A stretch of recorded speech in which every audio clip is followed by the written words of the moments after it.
प्यारे बच्चों, आशा करता हूँ आप सभी बहुत अच्छे होंगे। मैं आपके साथ आशीष सर। आज की वीडियो में हम वर्कशीट नंबर 25 को पढ़ने समझने वाले हैं। क्लास 6 हिंदी वसंत में हमारा चैप्टर है नादान दोस्त।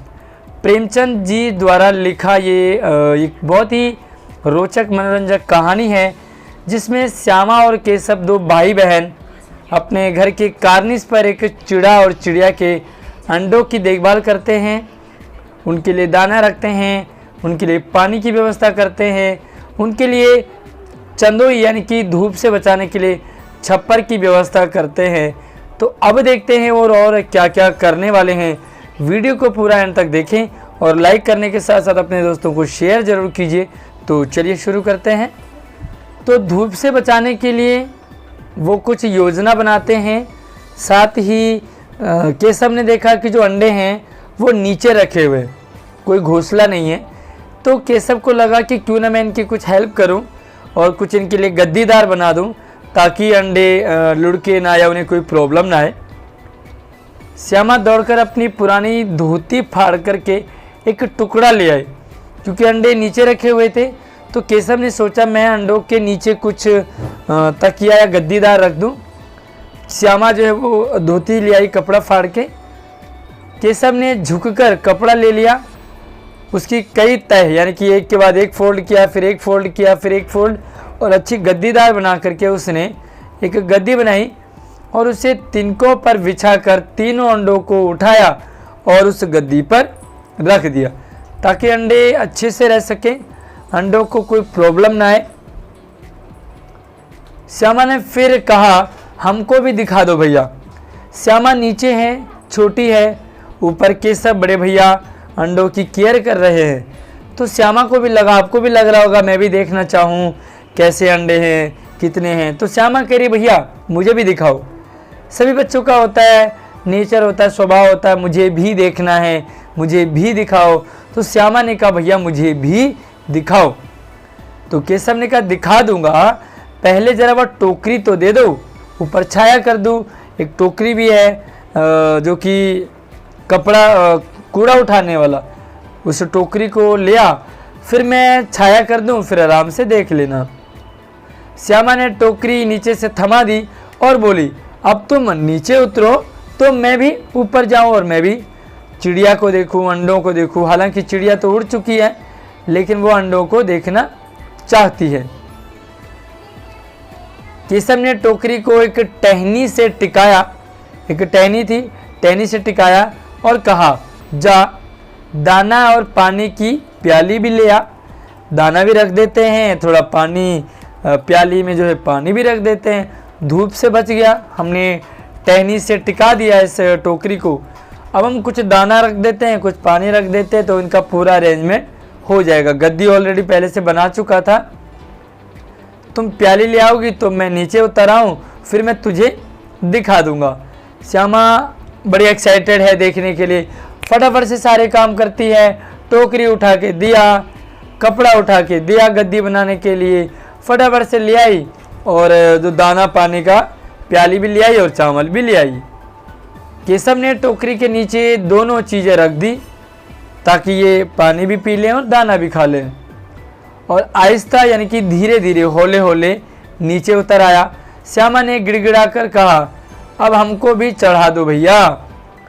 नीचे आ गए, तो अब मैं ऊपर जाऊं, मुझे दिखाओ। तो केशव बोलने लगा भाई तू गिर पड़ेगी, छोटी है ना, तो छोटे बच्चे वे गिर जाते हैं, तो गिर जाएगी, इसलिए तुम नहीं जाओगी ऊपर। श्यामा कहती है ना गिरूंगी भैया, तुम नीचे से पकड़े रहना, तुम नीचे से पकड़े रहोगे तो मैं ऊपर देख के नीचे आ जाऊंगी। केशव कहता ना भैया, कहीं तो गिरा पड़ी तो अम्मा जी मेरी चटनी ही कर डालेंगी, चटनी बना देंगी अम्मा अगर तू गिर गई तो। अच्छा ये बताओ, केशव और श्यामा दोनों इस काम में हैं, लेकिन अगर श्यामा गिरती है तो चटनी केशव की क्यों बनेगी? क्या रीज़न है केशव की चटनी बनने का, केशव को डांट पड़ने का? मुझे कमेंट करके बताएं इस वीडियो को रोकने के बाद कि केशव श्यामा गिरेगी तो चटनी केशव की क्यों बनेगी। क्या लगता है आपको, ज़रूर बताएं। कहेगी कि तूने चढ़ाया था, क्या करेगी देखकर। फिर कहा कि भाई क्या करेगी देखकर, कोई फ़ायदा नहीं है, अब अंडे बड़े आराम से हैं, जब बच्चे निकलेंगे तब उनको हम पालेंगे और पालेंगे तो तब तो उन्हें देख लेना। तो अभी क्या फ़ायदा है, ऊपर जा कर के गिरेगी और नुकसान हो जाएगा। तो चलिए यहाँ पर कुछ प्रश्न उन्हें देखते हैं। पहला सवाल है, केशव ने टोकरी को किससे टिकाया? टोकरी को किससे सटाया उसने? दीवार से, लकड़ी से, डंडे से या टहनी से? तो उसका सही जवाब आपका है टहनी। अभी पढ़ा ना हमने ऊपर। दूसरा सवाल है, आहिस्ता शब्द का क्या अर्थ है? आहिस्ता, नीचे उतरा ना आहिस्ता, तेज, धीरे, चालाक या देखना। तो आहिस्ता का अर्थ है ख ऑप्शन धीरे। आहिस्ता का मतलब होता है धीरे। तीसरा है, श्यामा ने गिड़गिड़ाकर कहा। वाक्य में गिड़गिड़ाकर शब्द क्या है? गिड़गिड़ाना क्या है? ये सर्वनाम है, क्रिया है, क्रिया विशेषण है या संज्ञा है? तो ये हमारा क्रिया विशेषण है। तो ग ऑप्शन आपका बिल्कुल सही है। ग ऑप्शन को आपने चारों ऑप्शन लिखने के बाद ग को लिखना है ताकि आपका उत्तर सही हो जाए। चलिए चौथा पांचवा सवाल है और एक आपके पास एक्टिविटी है, तो इन्हें मैं आपको लिखा के दिखाता हूँ। तो 3 आपके एमसीक्यू टाइप के हो गए, यानी कि ऑप्शन आपने लिखना था। चौथा आपका बड़ा आंसर है लिखने के लिए, केशव और श्यामा ने अंडों को धूप से बचाने के लिए क्या तैयारी की? तो उत्तर है आपका, केशव और श्यामा ने अंडों को धूप से बचाने के लिए उनके ऊपर टोकरी को टहनी से टिकाकर छाया करने की कोशिश की। तो टहनी से टोकरी को टिकाया और छाया कर दी। पांचवा सवाल है, कल्पना कीजिए केशव और श्यामा ने चिड़िया के अंडों की रक्षा की या नादानी? ये या है। क्या लग रहा है आपको? केशव और श्यामा चिड़िया के अंडों के साथ नादानी कर रहे हैं या उनकी रक्षा कर रहे हैं? क्या लग रहा है आपको? तो देखिए, केशव और श्यामा भी छोटे हैं, बहुत छोटे हैं, उन्हें सही और गलत का भी पता नहीं है।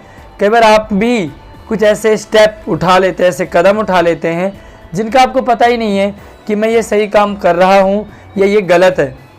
ऐसे में अपने बड़े बुजुर्गों से ज़रूर पूछें। तो यहाँ पर देखें, छोटी उम्र और नासमझी के कारण केशव और श्यामा चिड़िया की मदद करना चाहते हुए भी, वो चाहते थे मदद करना, फिर भी वो नादानी कर बैठे। क्यों? क्योंकि दोनों को यह समझ नहीं थी कि अंडों को छू लेने के बाद चिड़िया उन्हें नहीं अपनाती। एक बार चिड़िया के अंडों को हाथ लग गया ना, अगर इंसान ने हाथ लगा लिया या किसी दूसरे ने छू लिया, तो चिड़िया उसके बाद अंडों को लेती नहीं है, सेती नहीं है और उसके बाद वो बच्चे उनमें नहीं निकलते हैं, जो कि केशव को नहीं पता था। केशव ने तो हाथ लगा करके अंडे कहाँ रख दिए? गद्दी बना दी। चाहता था मदद करो, लेकिन मदद की जगह यहाँ पर उल्टा हो गया। चलिए, ये एक्टिविटी है। केशव ने टोकरी को एक टहनी से टिकाकर कहा, श्यामा ने गिड़गिड़ाकर कहा। तो यहाँ पर टिकाकर और गिड़गिड़ाकर ये दोनों अंडरलाइन थे। रेखांकित शब्दों को ध्यानपूर्वक देखो, यह सब रीतिवाचक क्रिया विशेषण है। एक टिकाकर, दूसरा गिड़गिड़ाकर, ये रीतिवाचक क्रिया विशेषण है। इसी प्रकार यहाँ पर कुछ और क्रिया विशेषण दे रखे हैं, तो आपने क्या करना है, उनसे एक एक शब्द बनाने, वाक्य बनाने हैं। अब देखो, पहला यहाँ पर झुंझुलाकर, तो इसका क्या लिखोगे? केशव ने श्यामा से झुंझुलाकर कहा। दूसरा है घबराकर, श्यामा ने घबराकर अंडों के टूटने की बात बताई। अंडे टूट गए तो घबराकर बताया। बनाकर, तो केशव ने रोनी सी सूरत बनाकर बोला। केशव रोनी सी सूरत बनाकर बोला। तो प्यारे बच्चों, यहाँ पर झुंझलाकर, घबराकर और बनाकर ये रीतिवाचक क्रिया विशेषण है। तो इनको क्या करेंगे आप, जब आप अपने कॉपी में लिखेंगे तो इन्हें या तो अंडरलाइन कर देंगे या इन्हें गोला कर देंगे या इन्हें आप दूसरे पेन से लिखेंगे, या तो आपकी वो काली पेन हो या कोई कलरफुल पेन हो, ताकि पता चले अलग से।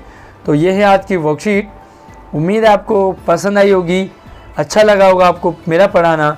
वीडियो पसंद आए तो इसे लाइक कीजिए, अपने दोस्तों को शेयर कीजिए और नई वीडियो पाने के लिए, नई वीडियो सबसे पहले आपके पास पहुँचे, चैनल को सब्सक्राइब करने के साथ साथ ऑल नोटिफिकेशन को ऑन कर लीजिए। धन्यवाद।